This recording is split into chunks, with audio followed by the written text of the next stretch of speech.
Fala, irmãos, a paz de Jesus. Pessoal, como vocês podem ver, o áudio é bastante longo, tá? E esse aqui é um podcast raiz, é um podcast focado no áudio, tá? Quero chamar vocês para essa conversa, tá? Vamos refletir, vamos aprender, tá? Até porque muita coisa que eu aprendi, aliás, tudo, né? Ninguém aprende nada sozinho, né? E vamos lá, pessoal, é o seguinte, o que eu tenho percebido, aonde a igreja tem errado, obviamente, quando eu digo igreja, incluo eu também. Óbvio que tem coisa que você está aqui que eu não cometo. Né? A gente se coloca no lugar igual o apóstolo Paulo falou. E nós, os que sobrevivemos, juntamente com ele, seremos arrebatados. Não precisaremos que dormam. Ou seja, o apóstolo Paulo, ele se colocou no futuro. Ele sabia que ele não ia estar lá no futuro. Até porque Deus já tinha avisado a ele, já sabia que ele ia ser mártir e tal. Né? Mas ele se colocou no futuro. Entende? Então a gente se coloca, né, nós como igreja, né?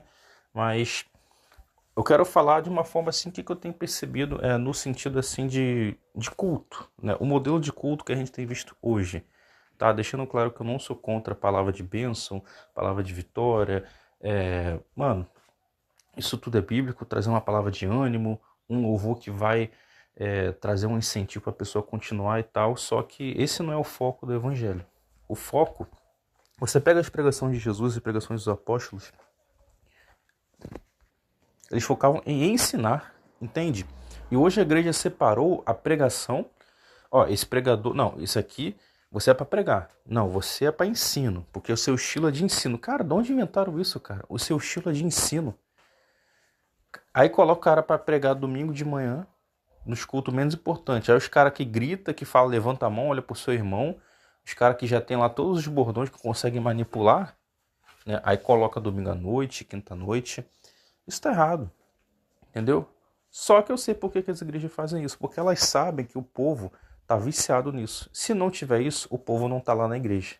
A igreja não enche, falta dízimo, a igreja fecha, prejudica, obviamente, também o salário de muitos pastores, que nem todos têm outro emprego, eles vivem, depende da igreja, são sustentados pela obra. Isso não é algo feio de dizer. A própria Bíblia diz que, inclusive, até mesmo nós músicos temos direito a receber também, né, do dízimo da oferta, tá? Então, mas assim, para não a gente, né, não entrar em outro assunto, voltando ao assunto, tá? Então as igrejas têm esse modo operante, entende? De fazer o culto. Por mais que a gente faz o culto para Deus, tá? Mas o culto é voltado para o homem. É literalmente isso, tá? O culto é voltado para o homem. Tem que ter o pregador tal dia quinta, tal dia domingo.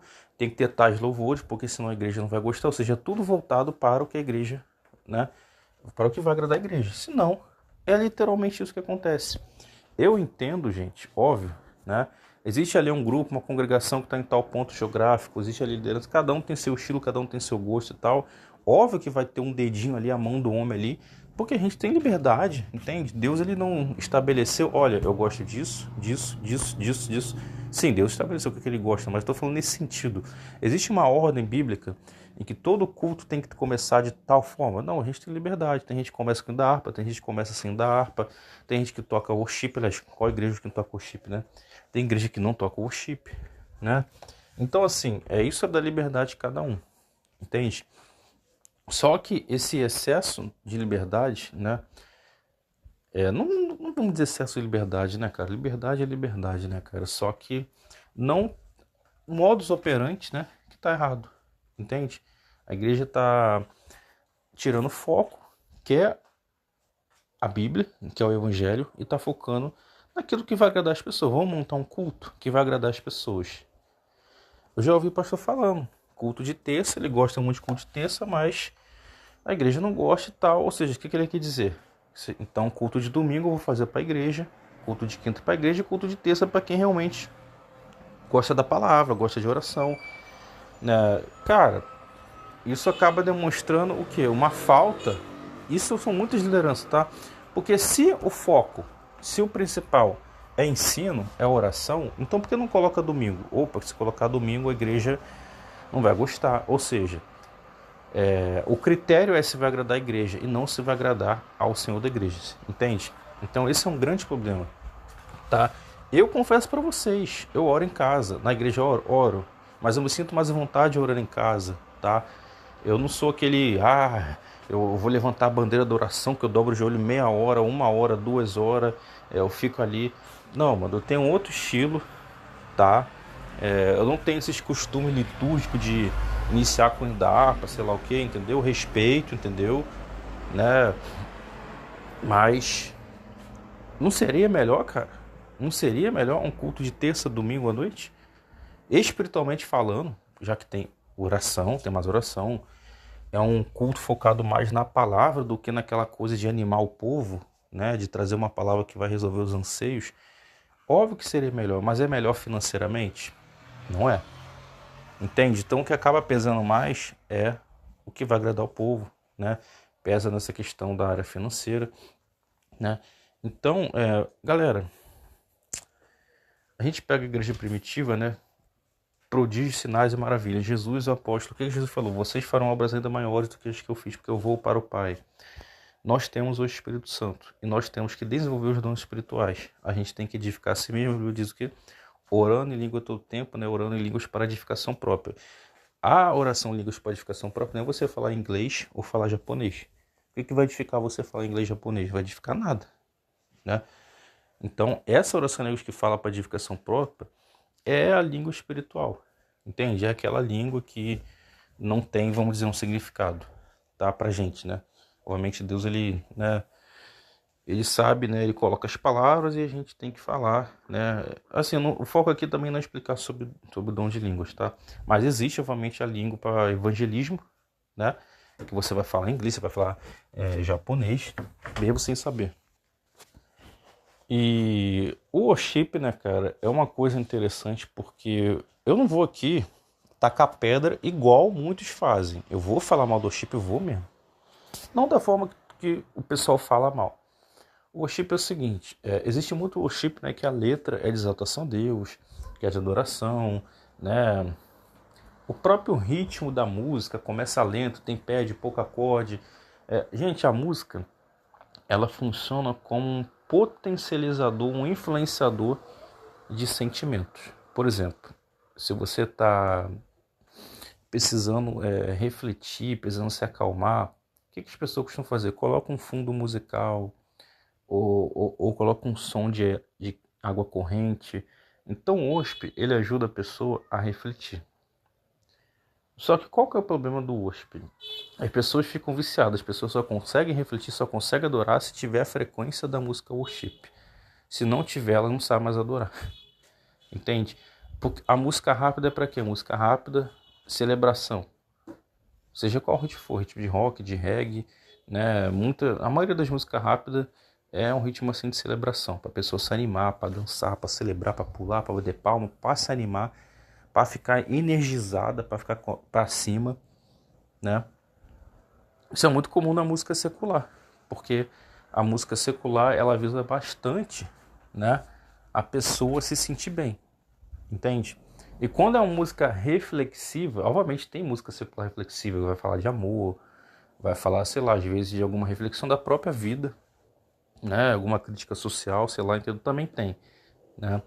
Então, assim, a função da música, ela potencializa, ela influencia esses sentimentos.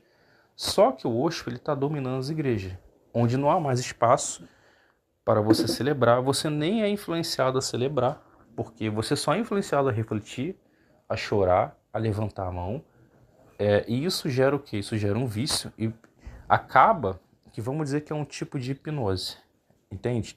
E a Bíblia manda a gente pular, dançar, celebrar, você pula, você dança. Ó, gente, confesso que eu tô errado, deveria pular, deveria dançar. Poucas vezes eu danço. Aqui em casa até de vez em quando danço um pouquinho, entendeu? Pular, poucas vezes. Tô errado, tô. Entendeu? Eu vim aqui pra falar os problemas da igreja. Acabei de falar o meu aqui, tá? Então assim, mas é o que a Bíblia manda. Eu vou falar, mesmo que eu não faça, é o que a Bíblia manda e eu tô falando, tá? Então assim, pessoal, a gente vê que a igreja ficou viciada nesse gênero musical chamado worship. No passado era usando a harpa. Só que usando a harpa, cara, ainda tinha celebração. Ainda tem até hoje. Na verdade, a maioria dos da harpa que eu ouço, ele é puxado para uma coisa mais celebração. Até os mais lentinhos tem um ritmo ali, tem uma coisa mais, né, mais movimentada, né? E é comum você ver tocando da harpa em ritmo de blues, em ritmo de country, de um rock mais clássico, mais suave, né? Então, mesmo usando a harpa tendo um problema que tem no worship, que é monopolizada, porque o worship ele se coloca como o único gênero aceito por Deus. O hino da harpa é a mesma coisa. Os irmãos de a gente só consegue sentir a presença de Deus com o hino da harpa. Isso, não, talvez você, né? Porque você já tem um preconceito com outros ritmos, né? Mas o que traz a presença de Deus não é o gênero, não é o ritmo. O que traz a presença de Deus é o louvor sincero, a adoração sincera, independente do gênero e do ritmo. Só que as pessoas entenderam que o que traz a presença é o louvor, é o ritmo, é o gênero. Aí, qual louvor as pessoas mais choram? Mais levanta a mão? O chip, então é o chip. Não, não é o chip. Não é. Até porque Davi, na presença de Deus, Davi dançou. Davi fez até uma, vamos dizer, não vou dizer loucura não, mas acabei dizendo, né? Mas ele chegou até a tirar a roupa, né? Não sei se ele ficou nu, mas ele se despiu das roupas, né? Reais, né? Roupa de reis, né? A mulher de Davi chamou ele de louco, né? Então, Davi, diante da presença de Deus, estava alegre. Óbvio, tinha influência da música. A música influenciava ele também a estar dançando, estar alegre, né? Mas ele fez aquilo para Deus, entende? Ou seja, e aí? Por que a gente não pega a fórmula do passado? Não, vamos pegar a fórmula atual. Entende? Então, não tem como a gente chegar e definir um estilo musical. Não tem. Se você quer definir um estilo musical, você vai lá pro passado, coloca harpa, saltério, tamborim, vai pesquisar os ritmos da cultura israelita, cultura hebreia, os hebreus, né? Aí eu posso até respeitar se você falar que esse é o ritmo aceito por Deus. Agora, não vem dar uma de se falar isso em relação ao chip, porque você vai apanhar. Você vai tomar uma surra de argumento, porque, né? E nem vem com esse também com, o hino da harpa é o único ritmo que você escolheu. Também não vem com essa também não. Então assim, pessoal, agora vamos falar de, né, outro assunto, né? Eu falei sobre a questão de pregação, sobre a questão da música, né? No ritmo. E deixa eu pausar aqui que eu vou colocar ovos para cozinhar, daqui a pouco eu vou jantar. Já tem carne moída ali, já tem arroz, não sei se eu vou fazer macarrão, mas eu tô a fim de comer carne moída com ovo cozido, eu gosto bastante. Tiro aquela parte amarela e pico aquela parte branca, né? Fica uma maravilha. Aprendi isso com aquele salgado chinês. Salgado chinês de carne, sempre tinha um pedaço assim de ovo assim, caraca, fica top, mano. Deixa eu pausar aqui, daqui a pouco eu volto. Então a gente percebe claramente, né, que a igreja ela tem se preocupado muito, né? Porque no passado, né, gente, no passado tinha muito exagero, até hoje tem, mas no passado é uma coisa que eu já ouvi uma pessoa falando, que como no passado proibia tanta coisa, proibia até o que não é para proibir, né? Tem gente que proíbe até o que a Bíblia não proíbe, mas era tanta proibição que por causa de tanta proibição as pessoas acabavam que não vou usar esse argumento. É o que eu vou falar, mas esse argumento para mim, ele não é um argumento respeitável, tá? Deu a impressão que ia defender esse argumento, não vou. Por quê? O que essa pessoa afirmou? Que era algo bom, porque aí todo mundo andava na linha. Não andava na linha. Nas escondidas fazia um monte de um monte de hipocrisia, entende? Então, só que hoje a gente vê um cenário que hoje está muito mais liberal, né? E por causa disso, aí muita coisa acaba acontecendo, né? Então, qual que é o ideal? O ideal é o que a Bíblia diz. Acabou. O ideal é o que está na Bíblia. Ou que Deus revelar, obviamente, sempre quando Deus revela algo, Ele não vai revelar algo que está contra a Bíblia, tá? Eu não estou falando, gente, tá, desse pessoal aí, porque existe um grupo de cristão que é o grupo da bandeira da sã doutrina, que é uma coisa interminável, porque surgiu um mais santo que o outro. Esse que surgiu, que é mais santo, tem uma doutrina mais santa, mais pesada ainda, manda esse outro pro inferno. Aí surge outro que é mais santo, ainda manda esse outro pro inferno. Quando você vê, vai todo mundo pro inferno, pela lógica deles, né? Então eu não sou desse grupo de sã doutrina, tá? É um grupo assim que existe muito equívoco. Já tem até testemunho aí de um pastor, né, que lidou com ele foi pastorear uma igreja e as irmãs não aceitaram, porque elas que tinham que escolher quem era o pastor. Elas eram dessa coisa, dessa doutrina toda. E, mano, Deus revelou ali, desmascarou tal. A mulher estava endemoniada. É um testemunho, nem o nome do pastor, né? Mas existem pessoas que estão nesse grupo dessa doutrina que elas estão confundidas pelo diabo. O diabo ele se transfigura de anjo de luz. Você quer ver uma prova disso? Você acha que só porque está falando de santidade quer dizer que é de Deus? Não. Você pega outras religiões que falam, tem religiões que são mais rigorosas que o cristianismo. Você sabe muito bem qual religião eu estou citando. aquela região lá, todo mundo sabe, né, que tem um profeta tal aí, né? Eles têm muito mais rigor que o cristianismo. E faço uma pergunta, é de Deus? Então, o diabo ele consegue também se transfigurar de luz, tá? E, né, introduzir heresias dentro da igreja através, tá, do termo sã doutrina. Existem heresias em pessoas que levantam essa bandeira, tá? Existe também muita coisa que é verdade e que a maioria das igrejas não estão se atentando, né? Então fica difícil. O diabo ele conseguiu implantar, ele criou uma estratégia que dificulta a gente saber o que é certo e o que é errado, a gente saber a verdade. Porque tá lá fulano ensinando um monte de verdade com, opa, isso aqui é mentira, isso aqui é mentira. Aí, como que fica? Entende? São argumentos muito bem construídos, muito sólidos, e fica difícil a pessoa saber. Fica difícil se a pessoa não... Porque nós temos o Espírito da verdade, que nos guia em toda a verdade. Então, se a gente se apegar ao Espírito Santo e ao que a Bíblia diz, Deus ele vai mostrar pra gente, vai dar discernimento, opa, não é esse caminho, opa, não é isso aqui. A gente vai, ao decorrer do tempo, a gente vai descobrindo, vai tendo revelações, tá? E a gente vai saber o que é certo, o que é errado, ou até mesmo aquilo que a gente ainda não sabe, mas a gente não vai, puxa, não tem certeza, né? Então vou deixar quieto, né? Não vou me meter nisso aqui, tal. Vai evitar da gente entrar numa furada, de entrar no engano, entende? Então, mas nem todo cristão faz isso, né? Um outro engano que tem é a super santidade. O que é super santidade? É o cara que vive toda semana, todo dia subindo um monte, usa aqueles argumentos, não, porque a unção custa caro, sei lá o que, tem que buscar poder, tem que orar, né, aquela coisa toda, esquece da vida, da família dele, né? Esquece da prática do amor, da misericórdia, é só o nariz empinado, é aquela soberba toda, é aquela coisa, aquele cara que se acha mega espiritual e grita com a mulher, às vezes até agride fisicamente ou só agride verbalmente, né? Aí eu te pergunto, será que está produzindo espiritualidade nele? E o erro não está subir um monte, o erro não está em orar, porque orar é bom, a Bíblia diz, a Bíblia não tem uma ordem para subir um monte de forma explícita, né? Quer dizer, tem sim, tá lá em... Acho que tá, não sei se é em Isaías, né? O Apocalipse também, né? Vai ter os sobreviventes, né? Que vão subir, né? Vão ir até o monte do Senhor, mas nesse sentido, né?